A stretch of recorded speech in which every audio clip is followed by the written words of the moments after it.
This episode of Star Trek Discovery, War Without War Within, feels a little slow, but after following the constant action and the series-long payoffs of the TERRAN arc, it always was. Rick here with the weekly review of the latest Discovery episode. So, this episode picks up the plot threads that were left off in the last arc. Admiral Cornwell's fate, Sarek's relationship with Burnham, and the Vok arc, the latter two of which utilised most of the time in the episode. I must say that the opening scenes of the walking, talking corridor moments into the turbolift felt strongly of the Next Generation.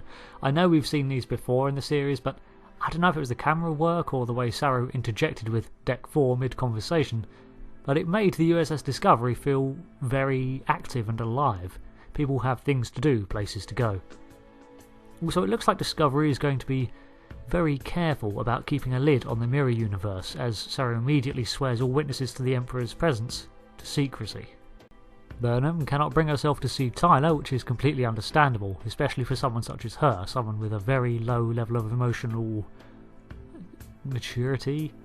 Having been raised with a Vulcan mindset, she is attempting to bury her emotions, and while this passive resignation to logic helped her through her ordeal impersonating her Terran counterpart, here it's in danger of eventually unbalancing her.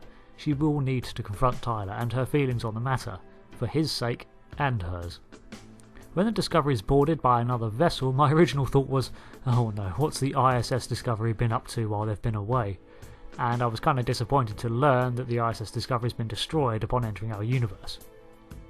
By Klingons. Perhaps the crew survived, but it sounds like Starfleet has the Discovery written off as KIA. Also, repeated use of Sarek as a lie detector is becoming noticeable, but I guess it's a tool at their disposal, and if they didn't use it, we'd all be asking, well, why not instead? Plus, it skips any tedious recapping, allowing for plot development, and with such a limited run left, Discovery can't afford to linger too long on recapping events. Oh, those are perfectly good fortune cookies. Though discharging a phaser in such proximity to others, I guess it's fortunate Cornwell is such a good shot. Yeah? Yeah? Fortune cookies. That Lorca was an imposter from an alternate universe was not the most obvious conclusion. Sarek, that sounded dangerously close to sarcasm. Now I see where Spock gets it from. So now Starfleet has retrieved Discovery's cloak breaker and disseminated it, but will it be enough? Yeah, probably not. It really is surprising how close to destruction the Federation has become. It was my understanding that Starfleet gave as good as it got during the war, but here the situation seems incredibly dire. Starbases 12, 19 and 22 are gone, destroyed by cloaked Klingon self-destructing ships from the inside. The planets listed, Kelfor 6, Nivala, Septra and Iridin, are not mentioned in canon before, but I suppose this could be because, well, they're gone now. Starbases 19 and 22 are also mentioned in memory beta content, and I've got to say, the design they use is very similar to Discovery's depiction of starbases. Base 22 was positioned fairly close to the Klingon Federation border, while 19 was near the Beta Z system. Then the decision is made to walk to Starbase 1, which is not to be confused with Earth space dock. Stamets says that it's 100 AU from Earth, which would put it within the heliosphere of our Sun.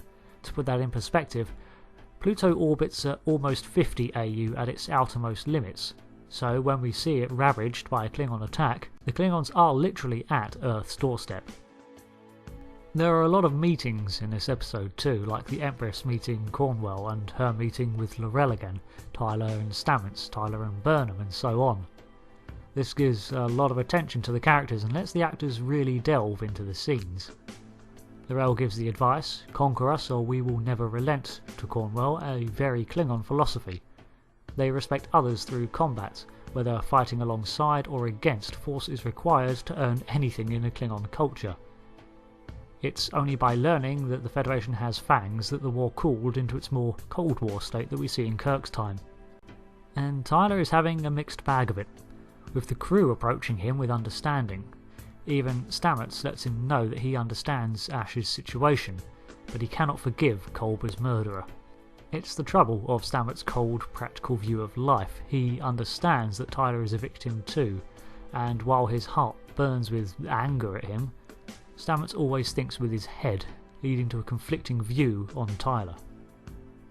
It's also unnerving to see Burnham turning to the Empress for advice, but fortunately Sarek is on hand to provide a more compassionate view, which is not as ironic as it may seem. After all, Sarek is renowned and notorious among Vulcans as being almost emotional, surrounding himself with human company a lot of the time.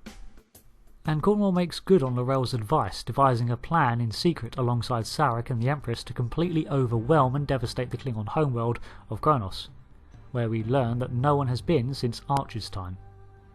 The rest of the episode follows Stamets and Tilly's attempt to generate new spores to power the drive by terraforming a section of an uninhabited moon with a new culture of interstellar portabella. Though the techno jargon from Stamets here was off the charts, just call the boosters Stamets. You don't need to rename them every time you stick them on a new device. Also, I find it fun that whenever things hit the fan in Star Trek conflict times, the first thing to go out the window is uniform regulations. Everyone unbuttons the collar, untucks their shirts and loses the tie. A recurring event in Star Trek. Maybe that's why they removed zips and collars from later uniforms. Tyler and Burnham finally have their talk, and it's painful for the both of them, and understandably taking a step back, ending their relationship, and I find myself understanding both their points of view. They were both making valid points. I'm thinking that perhaps there's going to be an act of redemption coming on, maybe even with Tyler sacrificing himself. I'm just saying, from a narrative plot point, Tyler feels like he's being set up for that sort of last stand, heroic redemption act to protect Burnham and the rest of the crew. And the last reveal shows that we've supplanted one Terran captain for another, though this one has Starfleet endorsement. Captain Philippa Georgiou has returned to active duty alongside her old crew, and it seems only Sarek, Saru, Cornwell, Burnham and that transporter chief know that the Empress was returned to our universe. So this is why Detmer smiles when she sees Georgiou as the captain, despite being present for the Terran arc. As the viewer, we know that they've placed her in charge with a secret mission to irreparably damage the Klingon Empire, washing their hands of the act and turning it over to someone who can make the immoral choice for them. After all, this episode was a bit slow but much more character focused, and a very big setup for the next episode, which will bring the series to a potentially explosive finale. Thanks for watching. It really was a shorter review this time, but with so much focus on the relationships between different players of the Discovery cast, there's really not much more to be said than they all did a pretty good job with the dialogue. Though Discovery continues to ignore plot elements for convenience. The Klingons being effectively in our solar system is strange, and with Starfleet scrambling to mobilise a defence, do they really have the time? Also, what happened to the ship that transported Cornwell aboard? Why didn't it stay with the Discovery? They were heading in the same direction, weren't they? And if there's now a moon of spores out there, what reason do we have for the abandonment of the spore drive research, as must inevitably happen? Not without its issues, I've got to say Discovery has been shaping up better than I'd feared it would, and I look forwards to the mission to Kronos, mostly because I want to see it. And in predictions? Well, I think Burnham is going to have to overthrow Captain Georgiou for the second time to preserve Federation values. This would both mirror and contrast to the opening episodes, as the original mutiny saw Burnham attempting to break Starfleet regulations to avert a war, and now we'd see her mutiny to uphold them and to end a war.